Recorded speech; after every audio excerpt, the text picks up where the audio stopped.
Hi, I'm Morgan Dreamus with RT Book Reviews, and I'm joined today with Tamera Alexander, who is a historical inspiration author. And I love your historical books because they are set at time periods that I just want to jump in and be a part of. Oh, thank you. You know, we've got the beautiful dresses and we've got the Southern ways in this new series. There we go. We do. And I'm loving it. I've got about probably another 6 books coming in the southern setting, but I am loving it. It's what I know. I was born and raised in Atlanta, so we moved back to Nashville about 4 years ago, and these books are set, all of them, in antebellum mansions, and we're going to be, it's the Belmont Mansion is the first one, which Adelicia Ackland, back in the 1860s, was the richest woman in America at that time. She was like the Vanderbilt of her day, but she built a little summer villa that she planned only on escaping. A summer villa that is ginormous. A 10,000 square foot summer villa that she just planned on living there just in the heat of the, once Louisiana got a little hot on her plantations, then she would come to escape the heat in Nashville. But this is about the real history of the Belmont Mansion in Nashville, the real history of Adelicia Ackland. This was by far the most challenging of my books that I've written from a historical standpoint. I've had others. My one before this was a little bit more challenging emotionally because of a passing of my mom, and so many of those moments ended up being within my heart. But these books were just challenging from a historical perspective because I'm writing against a backdrop of real history, and we contacted the family, got their permission to write about that, and so they were wholeheartedly in favor of it, and they gave me some guidelines. I worked with the director of the Belmont Mansion, the curator.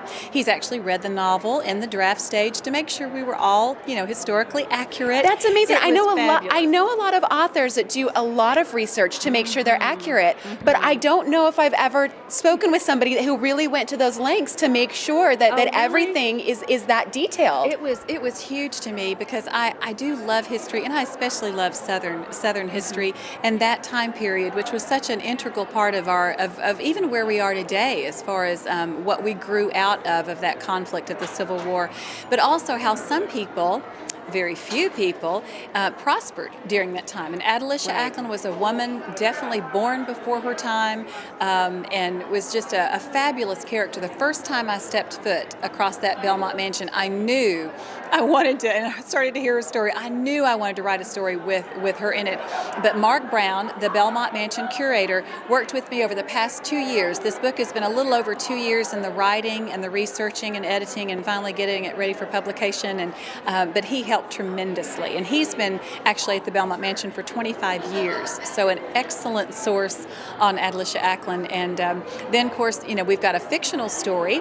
I was going to say, because it's not technically about her. Exactly. But she's a secondary character. She is the employer of Sutton Monroe and of Claire Laurent. So they are they're the protags, if you will, the main female and male character leads.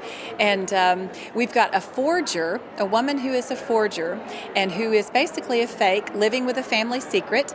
She's an artist, and she finds herself through some circumstances in the house of the richest and most influential in the art world, in all of Dixie, as they would say.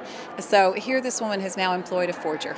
So well, and I find that so interesting because to start out with a character who is literally a criminal, and to really, and Claire is your criminal, and we see her, and she doesn't necessarily, it's not her idea, it's not necessarily something she wants to be doing, exactly, but she goes along with it. Right. And so there has to be a lot of change there to get your character from somebody that doing something we frown upon to, she's a fraud. She's, and she's going to get to a point where she makes up for those mistakes. And she does, or certainly tries to, where her heart is to the point where, and this is, you have the outward journey of her, yes, coming to Belmont, but then there's also, as a fraud, but then there's also that inward journey of her coming to herself and being tired of being fake. And I got to tell you, that comes from a very personal struggle in my life of how to make your faith real, how to be real with other people. It's a fine balance, and I think maybe this is part of being a southern woman, but bless your heart. There's all this stuff, when people say, bless her heart, doesn't she look good in that dress? Bless her heart. And if that ever accompanies anything, she doesn't look great in the dress. The bless you heart is a nice way of saying, I don't mean that, really. Or if death has two syllables, I just love that to death. Well, that's a sign too, because that's never good. That's never good. But anyway, I've struggled with some of those, and how to be more real in your life, real with your readers, real in your struggles of writing, real about your marriage with other younger women who come to you. I've been married, going on 28 years, and just being real. And that's a theme of this book, is authenticity.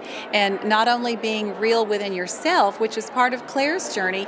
Yes, she was coerced into some of those things, but she also went along with it when she could have gotten out of it, because those represented securities for her. It was a secure, safe environment. And how often do we operate in situations where we probably ought not to operate, or might not should, we get into them, and yet we linger, when really we need to be more real. We need to be more honest and truthful with people, with our loved ones, whatever it is, but mainly with ourselves is Claire's journey, and then ultimately, obviously, with God, and letting your faith be real. Well, let's talk about the hero, Sutton, because he also has a lot of issues that he's dealing with. He doesn't start out the book as a real, let's call him, he's not real heroic, because he is enmeshed in his own issues, his own personal issues. Right. And so what is his journey? And I have written heroes before from the get-go. They were heroic from the very beginning, and I loved, the more I got to know Sutton's character, his journey became clearer to me, and his is more of, at first he's seeking revenge. So in essence, his mirrors Claire's in some ways, as to me, the hero and heroine journey do mirror each other, but they're dealing with different things. And he needs to deal with the reality of justice, and justice in this world. And sometimes the people who deserve justice don't get it. Sometimes you need to leave that. I mean, yes, we have a judicial system that, you pray works and that you trust in to work. Sometimes it fails. And ultimately, you need ultimate justice lies in the hands of God. And that's one thing that Sutton, as an attorney, and as Adelicia Ackland's personal attorney, who is now assigned to work closely with Claire, the fraud, so you have this dichotomy of characters against this historical backdrop. So that's his journey, is really coming to grips with what justice is as an attorney, and he's someone who loves justice, who loves the law. And when the law doesn't work, what do you do when the law doesn't work and the law doesn't provide the sentencing or the rendering that you think it should? I love how when you read one of your books, and it sounds like in Lasting Impressions we're going to get it also, the spiritual aspect of it, the faith aspect of it, is not something that gets lost. It's something that's really ingrained into these people, and it really follows who they are and what they're doing, and it gets them to that next place in their life. If they didn't have God and they didn't have their faith, they wouldn't be able to make it to that next step. Exactly. And that's something that's very important to me. And a key word that I get from readers when they write me is that the subtle faith thread. And that's huge to me, because I don't know if anyone else, I don't like to read a novel. I don't like to read that beats me over the head with a message or a theme. You almost see the author just screaming through the pages, I want you to learn this, this is really important. When really, just tell the story.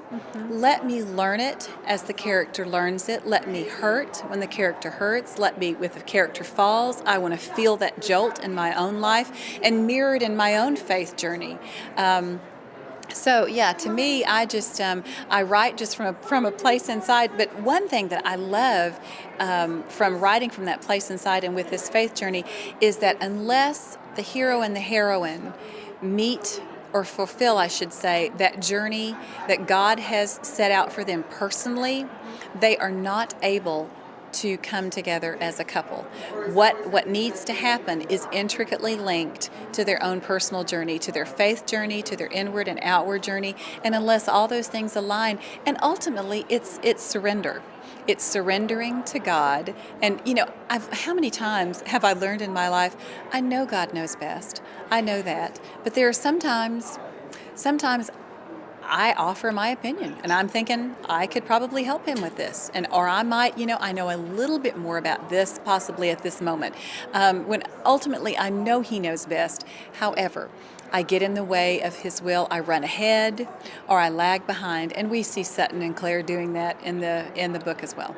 Yeah, they definitely have the journey that they have they have to go and through. Timing issues. Yeah. Well, the name of the book is Lasting Impressions, and it is about, obviously Claire she's an artist, and so she wants to leave a legacy. She wants to be her authentic self and show that self through her art.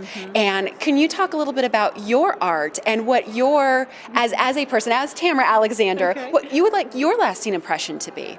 Oh my, what a great question. What a great question. What I would like for my lasting impression to be, and this is just very, very honestly, is when a reader, well, and specifically in the craft of writing, is when a reader finishes reading a book of mine, when they close that last page, I pray that they've taken a step closer to Christ.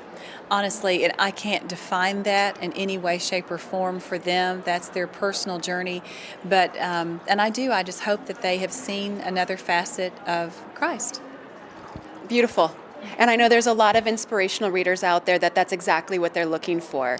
They're looking for just a great story, but not only a great story, one that fulfills their Christian faith, and that's what you provide. And I hope that they will also encourage. Yes, I want to entertain, because again, the entertainment value. Some people think entertainment value that's a nasty word. No, it's not. Jesus entertained with story, with all the parables. That's how he entertained, and so I want it to be entertaining. And I would love to sweep you away to those days of 1860 Nashville, post-Civil War, and there are some great secondary characters. And another note is this book is peopled. Adelicia is not the only real character. The Leverts, the servants in the house, are based on the real characters and the real servants that lived and died there at Belmont, and just full of rich history. That again, the family opened up all of Adelicia's letters and the family history and the files and photographs and all of that stuff. So it was just it was a pleasure to get lost in that world, and it was also just one bear of a book to write. Well, let's talk. You said there's going to be possibly 6 or even more books in the Belmont series, Belmont Mansion series. Right. Can you tell us where else we're going to be going in the series? What are your thoughts for some ongoing books? Absolutely. And actually, there's going to be 2 more in the Belmont series, and then I'm going to move, over to Belmead. And then I'm not sure about this third one. I'm looking at several other different mansions. I had honestly thought about doing the Hermitage, so that's still on the plate. But I'm not sure. With that, you're moving into the 1830s with the Hermitage history, unless you're going post Civil War when Andrew and Rachel are gone, so which was kind of takes away the story. So I'm looking at and of course Nashville is populated with the antebellum mansions. But with the next Belmont book, the Belmont books are going to be following really a theme. The first one is about art and centers around art. The next one is about beauty and nature. So beauty and art, beauty and nature, and then the third one is beauty and music. Oh, so music. I love when yes, I love that. And the hero in that one, I've already kind of started sketching that one, and just absolutely love that story. I'm really excited about writing that story. There's so much coming from you that I know everyone's going to be really excited, because you're such a fan favorite, and your covers and the writing, and it's just the whole package. Well, thank you so much, and I'm just honored to be able to write and to do what I love doing, and it's a real privilege. Thank you so much for taking time to talk with me today. We're at the ACFW conference right now, so the Christian Writers Conference, and so far I have just been having the best time talking to writers and just finding out more about the industry, because there's just so much. You scratch the surface, and there just seems to be so much more. Yeah, well, and this is my eighth conference. I think I've missed a couple, but I was member 127 at ACFW back in 2000, or I guess the year 2000. So this organization has grown. It's a great place for writers, and also some readers are here who have decided they wanted to kind of maybe maybe learn to read. So it's a great place. Thank you for coming and spending time with all of us. Excellent. Well, everyone can go out and get Lasting Impression by Tamera Alexander, which is out now, and also all month long on the RT website. We have inspirational fiction as our focus. Thank you so much.